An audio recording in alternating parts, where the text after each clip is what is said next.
গরমে হালকা পাতলা ঝোল খেতে আমরা সকলেই পছন্দ করি। গরম ভাতে আলু দিয়ে যদি এই রকম রুই মাছের রেসিপি থাকে তাহলে আর কিছুই লাগে না। নমস্কার বন্ধুরা, মনিকাস ফুড খাজানাতে সবাইকে স্বাগত জানিয়ে শুরু করছি আজকের রেসিপি। আজ তৈরি করব একদম কম মশলায় আলু দিয়ে রুই মাছের পাতলা ঝোল। ভিডিওটি স্কিপ না করে শেষ পর্যন্ত দেখুন। আশা করছি আজকের রেসিপি সবার খুব ভালো লাগবে। আমি এখানে 6 পিস রুই মাছ নিয়েছি। মাছগুলো আমি বাজার থেকে কেটে এনেছিলাম। মাছগুলো ভালো করে ধুয়ে নিয়েছি। এবারে মাছগুলো মেরিনেট করে নেব।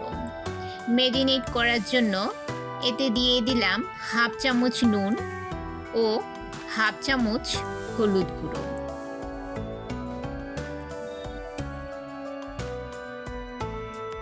ডলে ডলে ভালো করে মাছের গায়ে নুন হলুদ মাখিয়ে নেব। আমার চ্যানেলের রেসিপিগুলো যদি আপনাদের ভালো লেগে থাকে তাহলে লাইক, কমেন্ট ও সাবস্ক্রাইব করে আমার পাশে থাকবেন বন্ধুরা। আর পাশে থাকা বেল আইকনটি প্রেস করে নোটিফিকেশন অল করে রাখবেন, যাতে যখনই আমি কোনো ভিডিও আপলোড করি তার নোটিফিকেশন যেন সবার প্রথম পৌঁছে যায় আপনাদের কাছে। গ্যাসের চুলায় কড়াই বসিয়ে 3 থেকে 4 টেবিল চামচ সর্ষের তেল গরম করে নিলাম। এবারে গরম তেলে আমি মেরিনেট করে রাখা মাছগুলো দিয়ে দেব। মনে রাখবেন, মাছ ভাজার আগে কড়াইটাকে খুব ভালো করে গরম করে নিতে হবে, তা না হলে কড়াইয়ের গায়ে মাছগুলো লেগে যেতে পারে। তাই খুব ভালো করে কড়াইটাকে গরম করে নিয়ে তারপর তেলটাকেও ভালো করে গরম করে নিয়ে মাছ ভাজতে হবে। মিডিয়াম ফ্লেমে মাছগুলো উল্টে পাল্টে লাল লাল করে ভেজে নেব। বন্ধুরা, আপনারা অনেকেই ভিডিও তো দেখছেন কিন্তু লাইক ও কমেন্ট করছেন না। আমার রেসিপিগুলো কেমন লাগছে অবশ্যই আমাকে কমেন্ট করে জানাবেন বন্ধুরা। আপনাদের একটা লাইক ও একটা কমেন্ট আমাকে আরও নতুন নতুন ভিডিও বানাতে উৎসাহ দেয়। মাছ ভাজা হতে হতে আমি এইদিকে মাছের জন্য একটা মশলা তৈরি করে নেব। একটা মিক্সি জারে নিয়ে নিলাম 1 ইঞ্চি পরিমাণ আদার টুকরো। আদার টুকরোগুলো আমি ছোট ছোট করে কেটে নিয়েছি যাতে পেস্ট করতে সুবিধে হয়। আর দিয়ে দিলাম 4টে শুকনো লঙ্কা। শুকনো লঙ্কাগুলো আমি আগে জলে একটু ভিজিয়ে রেখেছিলাম। আর এতে দিয়ে দিলাম 1 চামচ গোটা জিরে। সামান্য জল দিয়ে এর একটা পেস্ট তৈরি করে নেব।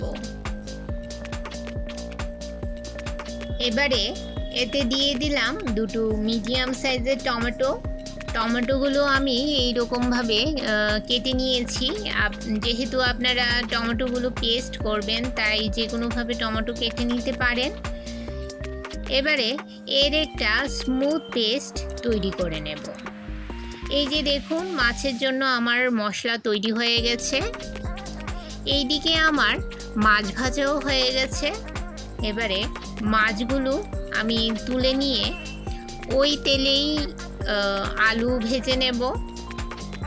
2টো মিডিয়াম সাইজের আলু লম্বা লম্বা করে কেটে নিয়েছি। আলুগুলো একটু বড় করেই কাটতে হবে।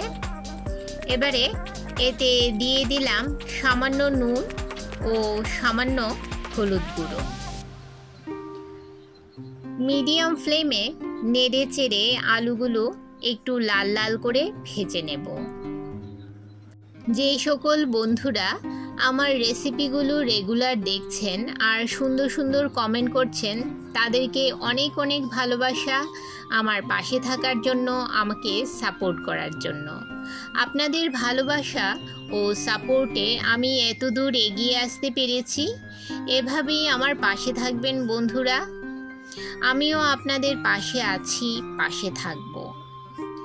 আলুগুলো ভেজে তুলে নিলাম। এবারে আলু ভাজার পর কড়াইতে যে তেল ছিল তাতে ফোড়নে দিয়ে দিলাম হাফ চামচ কালো জিরে আর দিলাম 3টে তেজপাতা। কালো জিরে ও তেজপাতা কয়েক সেকেন্ড নেড়ে নেব। এর থেকে যখন সুন্দর একটা গন্ধ বের হবে তখন এতে দিয়ে দিলাম মিডিয়াম সাইজের দুটো কুচনো পেঁয়াজ। মিডিয়াম ফ্লেমে 2 মিনিট পেঁয়াজগুলো লাল লাল করে ভেজে নেব। দিয়ে দিলাম সামান্য নুন, যাতে পেঁয়াজগুলো তাড়াতাড়ি নরম হয়ে যায়। নেড়ে চেড়ে পেঁয়াজটাকে 2 মিনিট মিডিয়াম ফ্লেমে ভেজে নিতে হবে, যতক্ষণ না পেঁয়াজের কালারটা চেঞ্জ হচ্ছে। পেঁয়াজগুলো ভালো করে ভেজে নেব। এই যে দেখুন বন্ধুরা, পেঁয়াজগুলো গোল্ডেন ব্রাউন কালার চলে এসছে। এবারে এতে দিয়ে দেব পেস্ট করে রাখা মাছের মশলাটা। এখানে আমি 1 ইঞ্চি আদার টুকরো, 4টে শুকনো লঙ্কা ও 1 চামচ গোটা জিরে পেস্ট করে নিয়েছি। কিছুক্ষণ নেড়ে নিয়ে এতে দিয়ে দেব আমি গুঁড়ো মশলা। দিয়ে দিলাম 1 চামচ হলুদ গুঁড়ো, 1 চামচ ধনে গুঁড়ো আর কালারের জন্য দিয়ে দিলাম 1 চামচ কাশ্মীরি লাল লঙ্কার গুঁড়ো। নেড়ে চেড়ে মিশিয়ে নিয়ে মশলাটা 2 মিনিট ধরে খুব ভালো করে কষিয়ে নিতে হবে। মশলা যাতে পুড়ে না যায় তাই মশলার বাটিটা ধুয়ে সামান্য জল এতে দিয়ে দিলাম।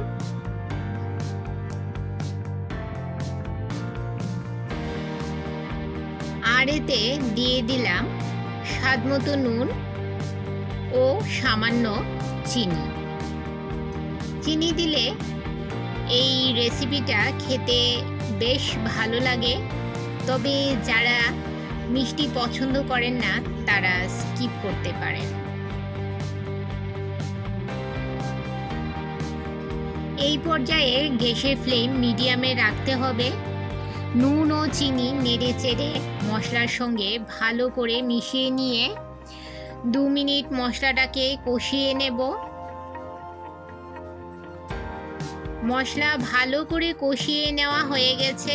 এবারে এতে দিয়ে দিলাম ভেজে রাখা আলুগুলো। নেড়ে চেড়ে আলুগুলো মশলার সঙ্গে ভালো করে মিশিয়ে নিয়ে 1 মিনিট কষিয়ে নেব।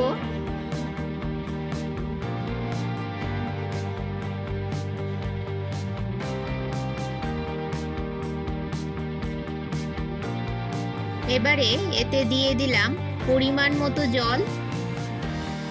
নেড়ে চেড়ে মিশিয়ে নিয়ে মিডিয়াম ফ্লেমে ঝোল ফুটিয়ে নেব।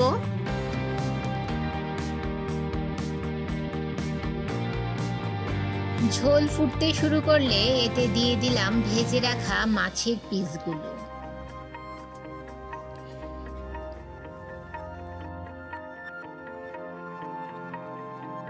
নেড়ে চেড়ে মিশিয়ে নিয়ে দিয়ে দিলাম কয়েকটা টমেটোর টুকরো, যাতে দেখতে সুন্দর লাগে। আর দিয়ে দিলাম কয়েকটা চেরা কাঁচা লঙ্কা।